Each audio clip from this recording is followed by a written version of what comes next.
The white zone is for immediate loading and unloading of passengers only. Well, happy Monday once again, everyone. Bryan Devore, Devore Realty Group, Berkshire Hathaway, HomeServices, California Properties. Hope you had a wonderful weekend.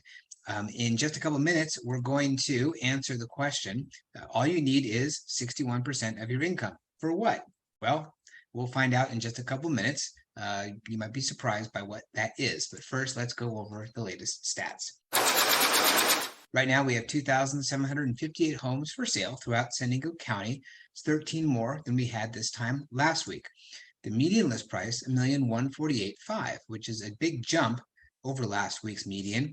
Average days on market, 46 days. It's an increase of 1 day from last week. Pending sales, 2,324. It's an increase of 22 from last week. So we have more inventory, but more homes in escrow. Median list price, $849, which is an increase from last week. Average days on market, 1 day up from last week, 22 days. Months of inventory, no change from last week, 1.49 months of inventory. So we're still well into the seller's market category. Here's a chart showing total actives and total pendings. And we can see that trend line over the last couple months, inventory steadily increasing, but number of homes in escrow also, for the most part, steadily increasing too. Since last week, we saw 715 homes come on the market. It's an increase of 74 from last week. A big jump, about 10%, but keep in mind, last week we had a big drop from the week before because of the 4th of July holiday. Median list price of those homes, $929, which is an increase from last week's. New pendings, $455, huge increase of 95 from last week. Again, big drop the week before that because of 4th of July, so we're back up again. But it's nice to see, even though we had 74 homes come on the market, we still have 95 homes going to escrow. Median list price, $850, which is a drop. Average days on market, no change, 18 days. New pendings listed within the last week, 27, and new pendings listed within the last 2 weeks, 212. We had been around 55 or 60% of homes selling within 2 weeks or less. Now we're just under half the homes are selling in 2 weeks or less.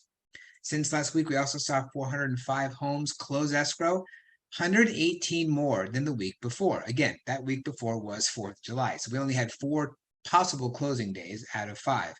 That's why a big increase this week. Median list price of those homes, $849, which is down from last week. And interestingly, median sales price is also $849, also down from last week. So homes are selling at the median for what they are being listed for. Average days on market, 14. It's a drop of 4 days. So the average days on market of the homes that close escrow, 2 weeks. Least expensive sale, $145,000 in Warner Springs. I think it's the first time Warner Springs has shown up in the Monday market moment. The most expensive sale, not the first time in Rancho Santa Fe, $7 million. And here's a chart that's showing new actives, new pendings, and new closed sales.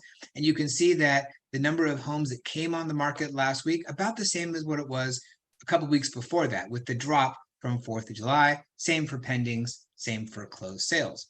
And here's a chart showing median list price and median sales price. Stephen Thomas's report on housing just came out. Rather than give you all the components of the report this week, we're going to break it up and give you a few components this week and a few components next week. This week, we're going to talk about the active listings over the last few months and comparatively over the last few years. And you can see we're kind of following the same trend as we did in 2021 as far as active listings being on the market. So it's steadily increasing, as we've been talking about. Still way fewer homes than we had last year, 2 years ago, 3 years ago, 4 years ago. And then here's the demand, the total number of homes that go into escrow over the last 30-day period of time. And we were going down, we started going back up, but now we're dipping down again. And we're following similar trend that we did last year, but not as steep when interest rates went up. So interest rates went up quite a bit around this time last year, a little before this time last year, but you can see that orange line, what the effects were. Even though our interest rates right now are still hovering around in the mid to upper 6s, demand's dropping a little bit, but not as much as last year. And finally, 61% is what it takes to afford a home right now. Your payment would be 61% of your income at the average 30-year mortgage rate with the median detached sales price of a home and the median household income. Now, the household income is projected. We don't have those numbers officially yet, but you can look back for the last 43 years and you can see what the average 30-day rate was, the median detached sales price, et cetera. And rates were almost 14% back in 1980. They went down and up, they bounced around. You can see in 2020 and 2021 how low they were, but not that much lower than they were in 2012. And you can see how the median detached sales price of a home went up and then dropped, of course, during the Great Recession, and back up again. Median household income, however, one nice thing to see, it's never taken a step backwards. It's always been taking a step forward. But the payment as percentage of income was as high as 61% back in 2006. And in 1980, it was about 60%. So even though homes are really expensive and we think that interest rates are super high, well, you can see where our interest rates are. They're lower than they were 40 years ago and 30 years ago.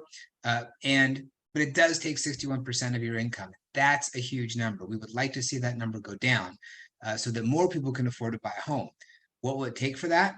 Well, I don't know if prices are going to be coming down anytime soon. We hope people's incomes go up, but we do expect interest rates eventually to come back down.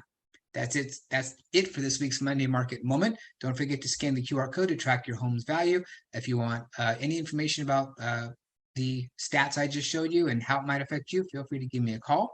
Otherwise, I look forward to seeing you next Monday in the next Monday Market Moment. We'll have the rest of Stephen Thomas's report on housing. You've been watching Monday Market Moment with Bryan Devore. Please subscribe to our channel so you never miss an update.